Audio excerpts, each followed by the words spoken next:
Yo, what's good? It's your man, 100 Grand Ross with The Rock Never Stops. Today, I want to do a video following up the previous video on the outlook of the Memphis Grizzlies for next season. And I want to talk about who I believe the Memphis Grizzlies are going to give a chance to fill the role of Jaren Jackson Jr., who's going to be out the first half of next season. Yo, if you enjoyed the video, please smash the like button. It helps with the algorithms and all that shit. Hit subscribe and the bell for notifications. I truly appreciate all the love and support and all the cool conversation I get to have in the chat section. So the reason why I want to do this is because there's the homie on Twitter, a young Harriet, diehard Memphis Grizzlies fan. Me and her always have great conversations around what's going on with the Memphis Grizzlies. She has incredible insight, staying in the Memphis area, following the team for as long as she has.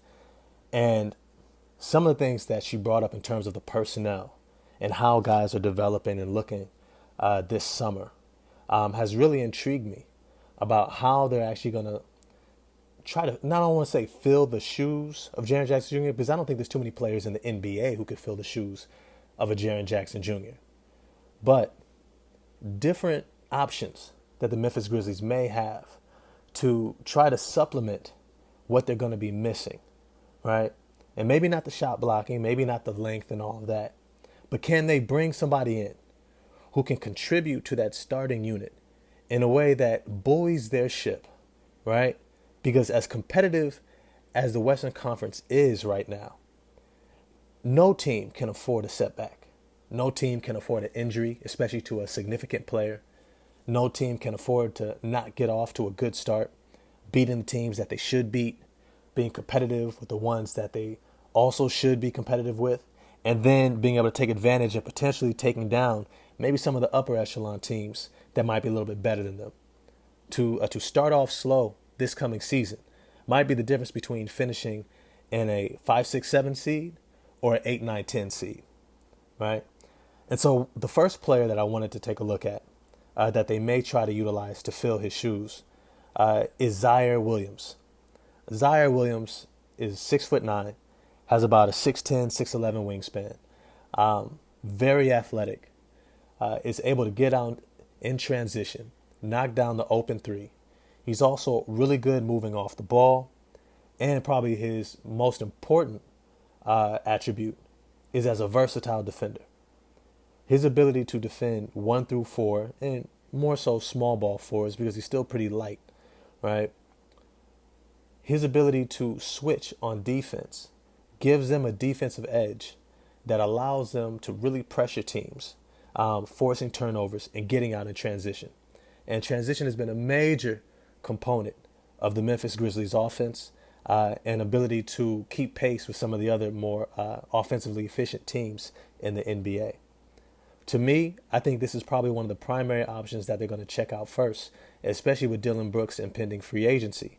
They want to see if Zaire Williams is going to be able to really step in and be a full-time starter. And this would be a great way to do so. The second person that I wanted to take a look at is going to be, ironically, Dillon Brooks. Dillon Brooks. And I know you're probably saying, well, judging from considering if Zaire Williams could be that person, what you're insinuating is that more than likely Dillon Brooks is the starting small forward. Well, I wanted to flip that. What if the Memphis Grizzlies have seen enough out of Zaire Williams to say he might be our future at the small forward position, which probably for right now is far more suitable for him. Potentially, could you play Dillon Brooks as a small ball power forward? When you look at the NBA these days, you recognize that a lot of the power forwards out there aren't necessarily your traditional bruising, hyper-athletic big men who are able to impose their will. A lot of the power forwards in the NBA today really are what we might consider undersized. Take a look at Draymond Green with the Golden State Warriors. At 6'6", he's been managing the power forward and center position for the entirety of his career. Being only about maybe 6'6", 240 pounds, right? He has to do this very intentionally and very methodically. But his low center of gravity, quick hands, length, and great footwork and anticipation allows him to really take advantage of taller, more slender, maybe more slow-footed big men at his position. And I think Dillon Brooks could also do the same thing. I think at 6'7", about 225 pounds, he can use his quick feet, quick hands, agility, anticipation, footwork, and overall defensive intensity to really take advantage of some of the less skilled power forwards in the league, right? Somebody like John Collins really isn't as imposing, even though he's 6'10", 240 pounds. His back to the basket game, his ability to impose his will on somebody like Dillon Brooks, who's 6'7", right, is limited because he has a limited skill set when it comes to operating out of the post area. And so what this does is it allows you to get away with having a smaller power forward. Now, I also think Dillon Brooks is going to be able to really put the pressure on a lot of opposing power forwards because of his skill level on the offensive end. His ability to shoot, his ability to play make, facilitate, attack off the dribble, I think all pose a lot of problems for bigger power forwards. Even if they're longer, even if they're taller, even if they're more athletic, he'll still have advantages in different areas. And so I look to see the Memphis Grizzlies potentially try to roll out a few lineups and see where they can find advantages to really begin to supplement what Jaren Jackson Jr. was able to bring to them last season. Now, the last person that I really want to take a look at is Kenneth Lofton Jr.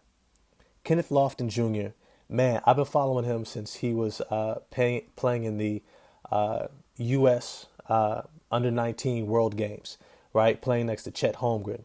And I remember I was watching him when they were facing off against France and Victor Wembanyama, right, who at the time would have been the equivalent of maybe a high school junior, going up against Chet Holmgren, who had declassified, but instead of going up, he went down, meaning he stayed an extra year, right? So he was much older than Victor Wembanyama.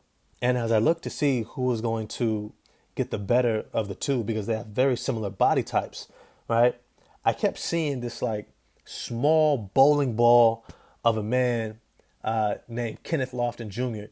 just literally just throw his weight around. But he wasn't just doing so recklessly as just somebody who's just big. He was doing so in extremely skilled fashion, something that you only see in the more elite, highly skilled big men who've played basketball at a high level, meaning that he had great footwork, excellent touch around the rim, great feel for how to finish around the rim, even amongst taller guys who have more length on it. His ability to use different up and unders, reverses, hook shots, floaters, and even pull-up jump shots really impressed me. But more than anything, what impressed me probably the most was his motor and his tenacity. He had one of those motors that you really only see from guys who are able to become great, right? With that chip on the shoulder that says, I know you may not think I could do what I know I can do, but let me get the ball and let me show you what I can do. And each and every time he got the ball, he looked like he was completely unstoppable. Now, when I began to look into him more and more, playing in a college, I think it was at Louisiana State, when I began to watch his game and saw what he looked like as an offensive focal point, I was extremely impressed. His poise, his patience, his ability to operate within the team framework on offense, get guys involved, facilitating at the top of the key, his ability to shoot the three ball, and it looked smooth. It was confident. He played within himself, never really tried to do things that were outside of his skill set, and yet had a really vast skill set. I was extremely impressed. But as he got ready for the draft, I was really worried that teams weren't going to give him an opportunity. Now, the biggest thing that I said, and you can even check on different YouTube videos about him, I commented on there. I said, man, if he can ever get his weight down, if he can get his weight down from over 300 pounds and get it down to about 250 pounds, right? Sound a little familiar? Zayer Williams, right? Sound a little familiar? Get your weight down to about 250 pounds. This dude is going to be a monster because he's going to retain his strength almost like a boxer or a MMA fighter, right? They trim down enough to maintain their strength so that now that they have an advantage over everyone at that weight class. Well, for Kenneth Lofton Jr., if he trims down to 250 pounds, not only is he still going to have his strength to be able to impose, but he'll have the endurance. He'll have the ability to get out in transition. He'll have the ability to play through the fourth quarters and the overtimes. He'll have the ability, most importantly, to play in a long, arduous 82-game season. And this is where we see the difference between guys like Jared Sullinger, right? Kevin Love, Zayer Williamson, the ability to get your weight under control so that you can be able to play the NBA game. It's not if you can play the game of basketball at a high level. Some guys can, but to play in the NBA, you have to have endurance. You have to have the ability to play for long stretches, for a long season. Not even to mention how far you go into the playoffs, right? And so I said if he can get his weight down. So then all of a sudden I'm looking in the pre-draft camp, and I see him roll out there, and immediately he makes an impact. Immediately he shows the skill set, the same skill set he showed in college. He shows it immediately at the Invitational. And when you begin to see this impact, you recognize that he is an extremely skilled, high-level player. Now, I think you're starting to see who I'm probably favoring the most. He is my dark horse to claim this position. I would love it if he does. But his talent level is what I'm truly intrigued by. He reminds me of almost like a Zach Randolph, Zebo, which is fitting because this is where he played his best basketball, in Memphis. And I could think of all the grit and grind comparisons he's going to get if Kenneth Lofton Jr. gets into the starting lineup playing next to Steven Adams. Right there, both of their ability to impose their physicality on opposing front courts would just be tremendous. To be able to dominate the boards, right? To be able to set incredible, crazy screens, freeing up guys like Desmond Bane and Ja Morant to be able to get to the hoop, right? And I can also see Kenneth Lofton Jr. shoot. He might even end up dropping somewhere around 15-7 as a rookie because of his skill set. When you got Ja Morant drawing so much attention, Desmond Bane, and even Dillon Brooks in a contract year, you're going to have a number 4 defender, number 5 defender trying to defend Kenneth Lofton. Yo, he should eat that guy up. Whether it's kick out jump shots, whether it's quick pinch posts, mid posts, whether it's attacking off of the dribble on closeouts. I mean, Kenneth Lofton can really do a lot offensively. And so I'm really intrigued how this plays out in training camp. I want to see who wins. I would love to be a fly on the wall. I wish they would bring back a real training camp to let us see who's winning these positions and see some of the 5-on-5 play. But at the end of the day, I want to know what you all think. Who do you think wins out for this position?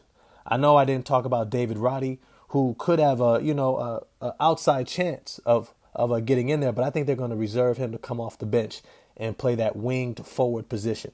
But either way, let me know what you think. Who wins it out? Comment in the comment section. And if you enjoyed this video, smash that like button for me. I truly appreciate all the support. Hit subscribe and the bell for notifications. And I'm out.